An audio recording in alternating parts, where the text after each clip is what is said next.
Anda kini berada di channel Cikgu Yati M.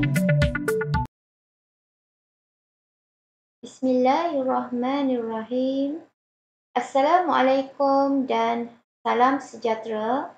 Bertemu kita kali ini dalam Inspirasi Amalan Terbaik TS25 Panitia Teknologi Maklumat SMK Kandis, Bacuk, Kelantan.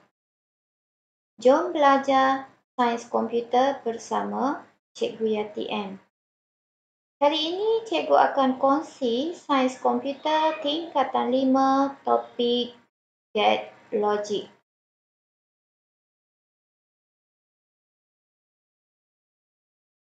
Litar elektronik di dalam komputer dibina dengan beribu-ribu gate logic. Apa itu gate logic? Gate logic merupakan blok binaan asas litar bersepadu. Mempunyai 2 input dan 1 output. Menerima input dalam bentuk perduaan 0 dan 1 dan juga menghasilkan output dalam bentuk perduaan.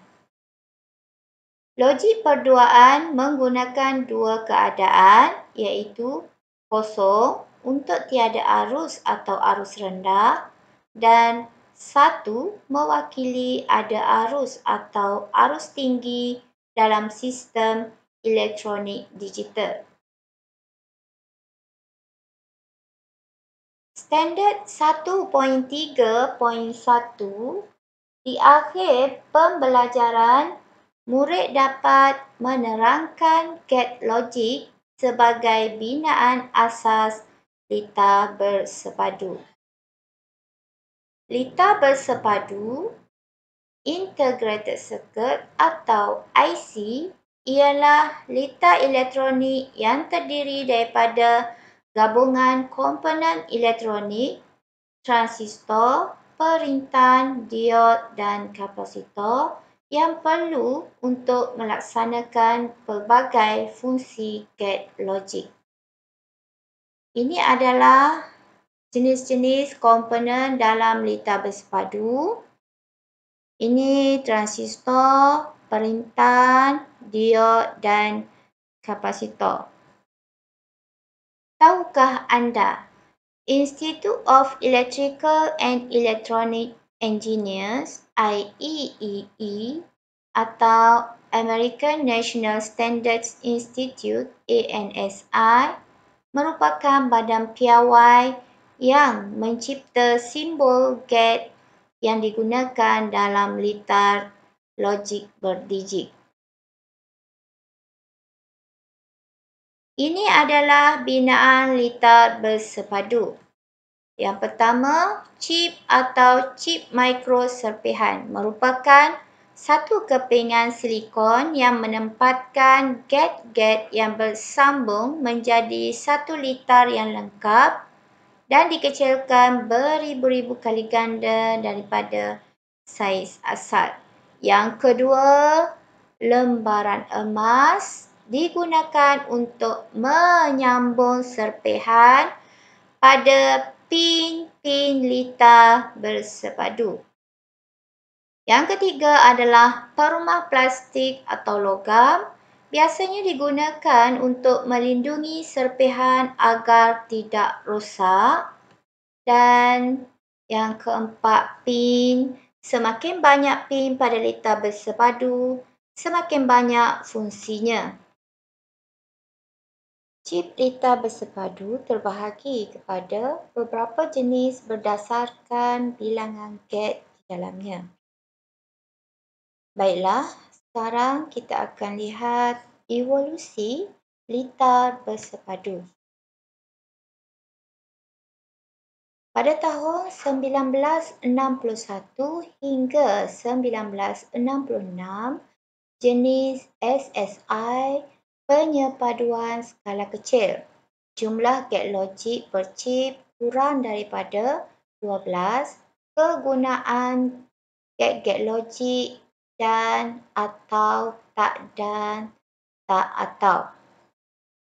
Tahun 1967 hingga 1971, jenis MSI penyepaduan skala pertengahan.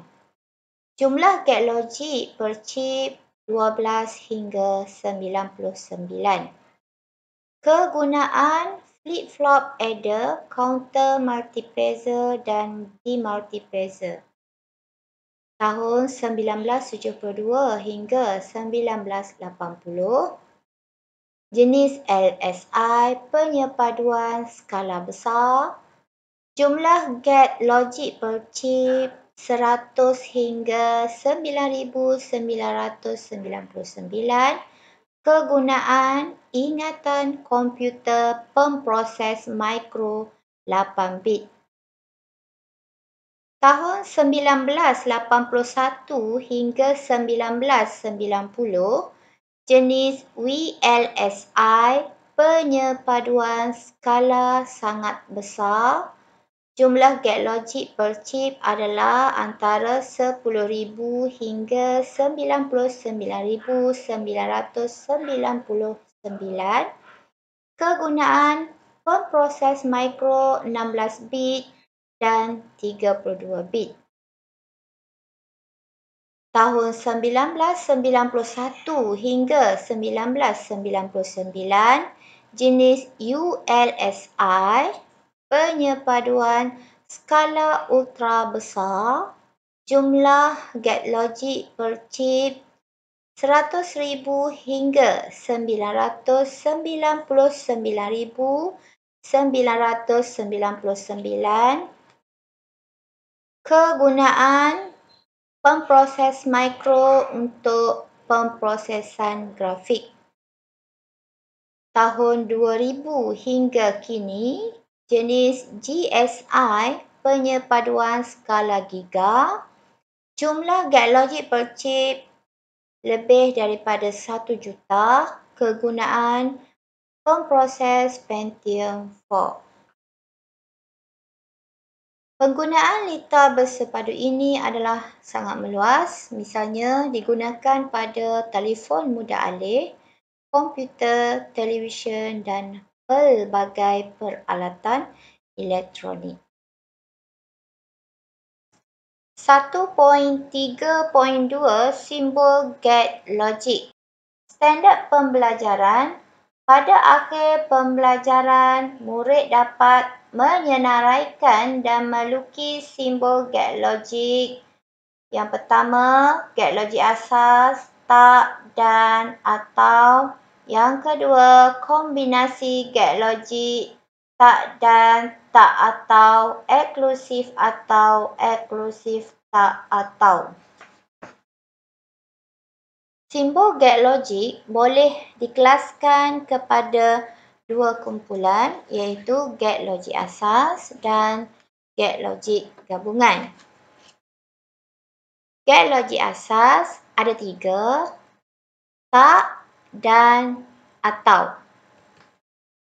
Jenis-jenis gate logik asas dan simbol bagi mewakili gate logik yang digunakan oleh Badan Organisasi Piawai IEEE atau ANSI. Nama gate logik dan simbol seperti huruf D. Ini adalah simbol gate logik dan. Yang kedua, gate logik atau. Simbol dia depan dia ada lekuk sikit. Dan yang ketiga, gate logik tak. 3 segi ada bulat kat ujung. Baiklah, nama gate logik perlu ditulis dengan huruf besar. Kombinasi gate logik tak dan tak atau, eksklusif atau, eksklusif tak atau. Jenis-jenis gate logik yang terhasil daripada gabungan-gabungan gate logik asas. Yang pertama, nama gate logik tak dan. Kombinasi daripada gate dan gate tak. Simbol dia gate dan ada bulat. Tak dan. Yang kedua, get tak atau. Kombinasi daripada get atau dan get tak. Hasil dia, ini get atau, ada simbol bulat untuk tak. Tak atau. Yang ketiga, nama get logic eksklusif atau. Kombinasi daripada get dan, ini get dan get tak. Dua ni get tak dan get atau. Hasil dia eksklusif ya. Yang keempat, eksklusif tak atau.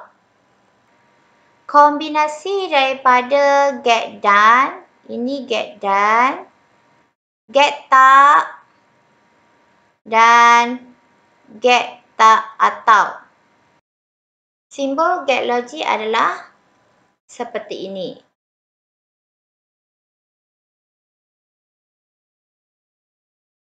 Seterusnya, 1.3.3 membina jadual kebenaran dan ungkapan boolean. Jadual kebenaran digunakan untuk menyemak output yang dihasilkan daripada get logic atau daripada litar logik.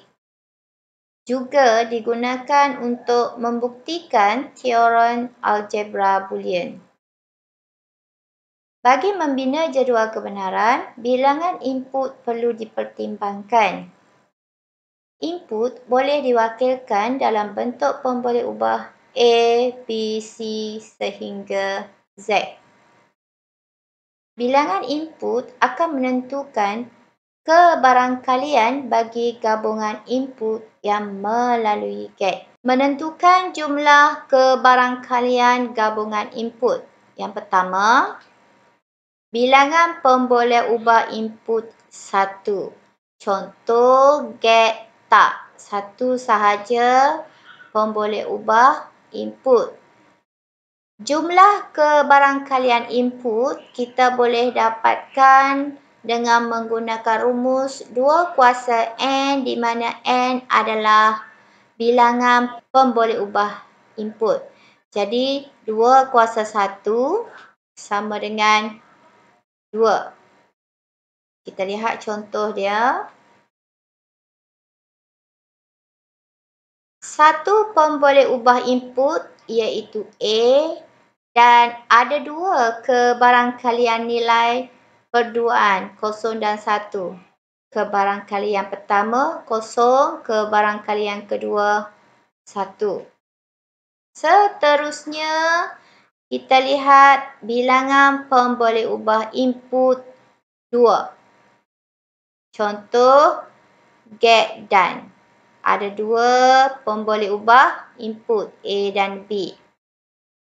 Untuk mendapatkan jumlah kebarangkalian input, kita guna 2 kuasa N. N adalah bilangan pemboleh ubah 2 kuasa 2 sama dengan 4. Kita lihat contoh.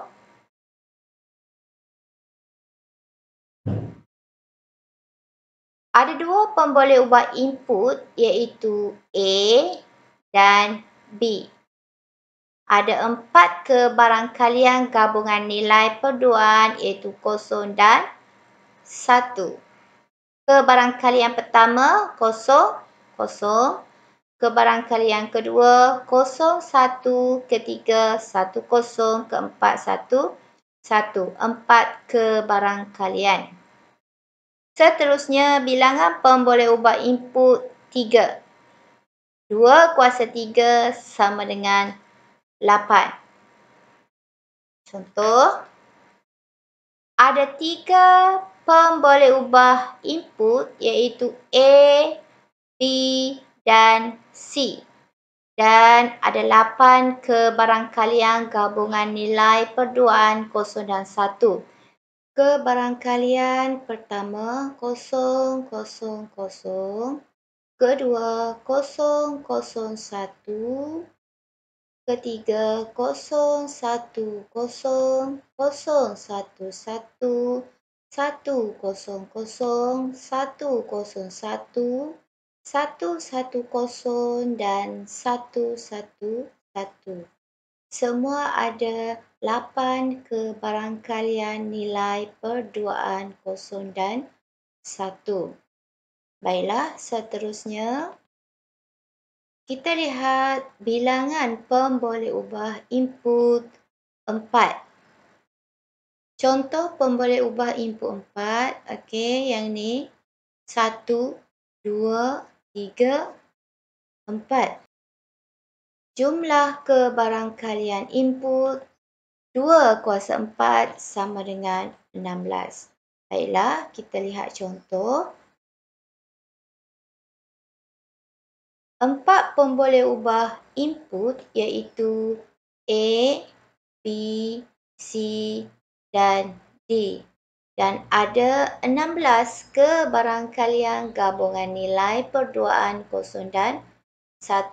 Kebarangkalian yang pertama 0, 0, 0, 0. Kedua 0, 0, 0, 1.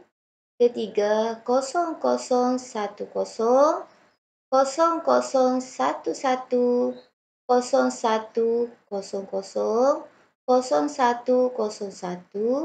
0, 1, 0, 1. 0, 1, 1, 0. 0, 1, 1, 1. 1000,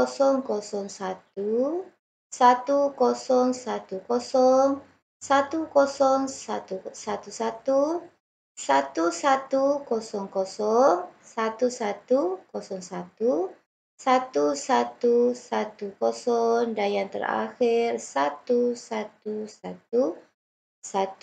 Ada 16 gabungan nilai perduaan 0 dan 1. Rumusan get logik beserta ungkapan boolean dan jadual kebenaran.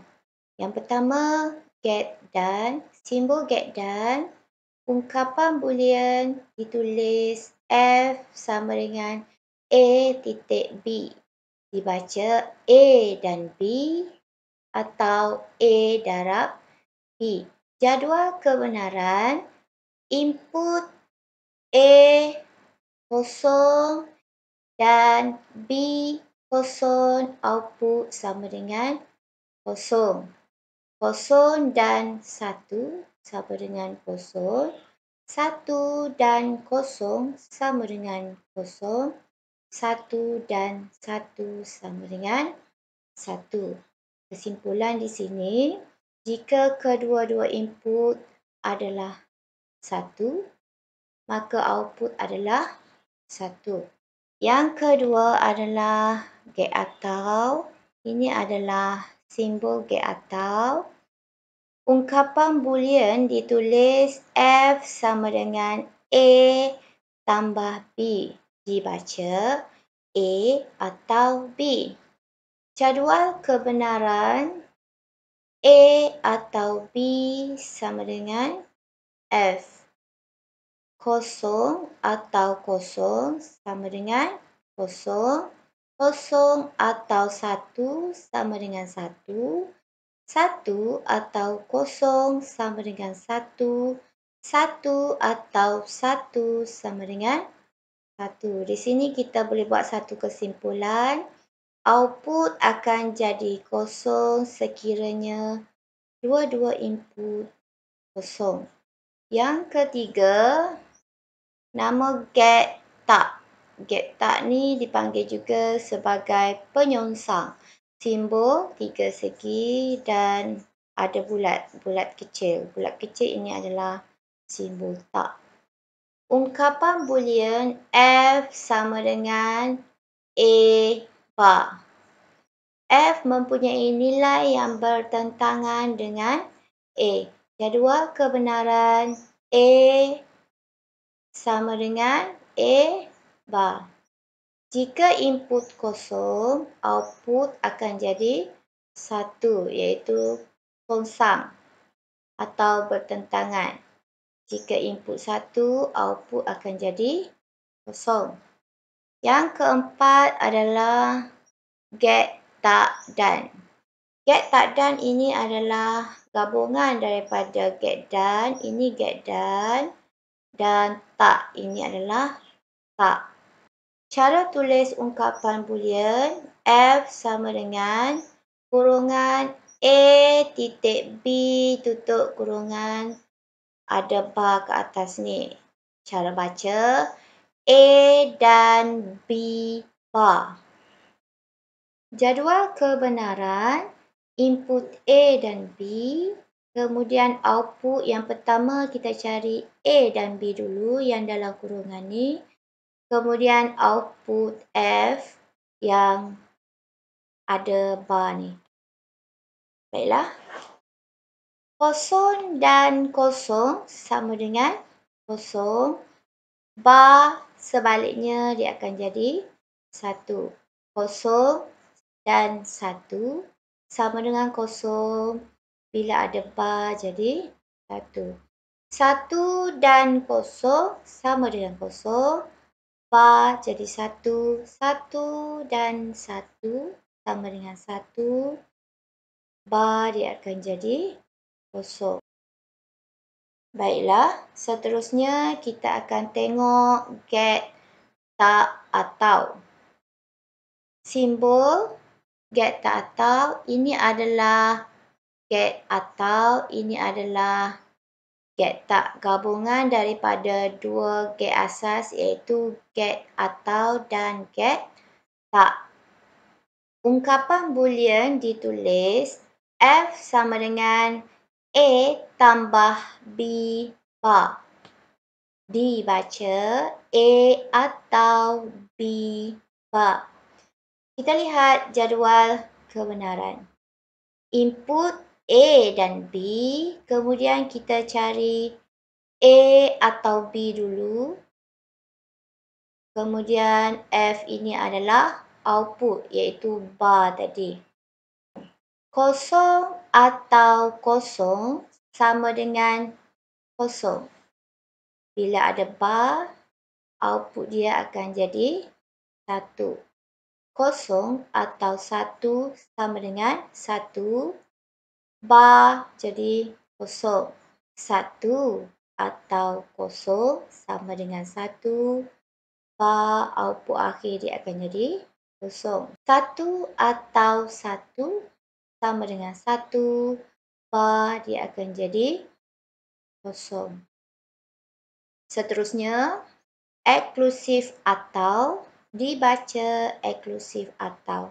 Eksklusif ya, simbol eksklusif. Cara tulis ungkapan boolean F sama dengan A eksklusif B. Jika kedua-dua input bernilai sama, maka akan dihasilkan output kosong. Kita lihat jadual kebenaran. Jika input sama, kosong, eksklusif kosong, output dia kosong. Kosong, eksklusif 1, 1, 1 eksklusif kosong, 1, 1 eksklusif 1 sama dengan kosong. Kesimpulan di sini, jika kedua-dua input sama ya, 1, 1, hasil dia kosong, kosong, kosong, hasil dia kosong. Yang sama akan jadi kosong. Baiklah, yang terakhir adalah eksklusif tak atau. Cara baca eksklusif tak atau. Ini simbol dia. Berbeza sedikit dengan eksklusif atau. Eksklusif tak atau dia ada bulat kecil ni. Tak. Ungkapan boolean ditulis F sama dengan kurungan A eksklusif B tutup kurungan bar. Output dari eksklusif atau diterbalikkan kerana tanda bar. Jadual kebenaran input A, input B. Output yang pertama kita lihat A eksklusif atau B dan F ini adalah A eksklusif atau B bar. Kosong eksklusif atau kosong sama dengan kosong. Kosong, satu sama dengan satu. Satu kosong sama dengan satu. Satu sama dengan kosong. Eksklusif atau jika kedua-dua input sama, hasilnya adalah kosong. Untuk output F iaitu A eksklusif atau B bar. Kosong, A eksklusif atau B bar. Satu akan jadi kosong. Satu jadi kosong, kosong akan jadi satu. Jadi untuk bar, jawapan akhir dia, output dia terbalik daripada eksklusif. Kosong akan jadi satu, satu akan jadi kosong, satu akan jadi kosong, kosong akan jadi satu. Untuk menguji kefahaman anda, murid-murid perlu menjawab soalan ini. Sila klik butang stop terlebih dahulu untuk memberi ruang kepada anda menjawab soalan. Baiklah, sekarang kita akan bincang soalan tadi. Rajah yang berikut menunjukkan gabungan beberapa jenis gate logik. Sebelum anda menjawab soalan, anda perlu kenal pasti gate logik asas yang terlibat dalam gambar ini. Gate logik yang pertama adalah gate atau, gate tak, gate tak. Untuk menjawab soalan A, tentukan bilangan gate asas yang terlibat. Jawapannya adalah ada 3 gate asas yang terlibat iaitu 1 gate atau dan 2 gate tak. Soalan kedua, lukis semula simbol gate asas yang dinyatakan di A. Okey, lukis. Pastikan anda label setiap lukisan tersebut. Soalan C, tulis ungkapan boolean untuk mewakili F1 dan F2.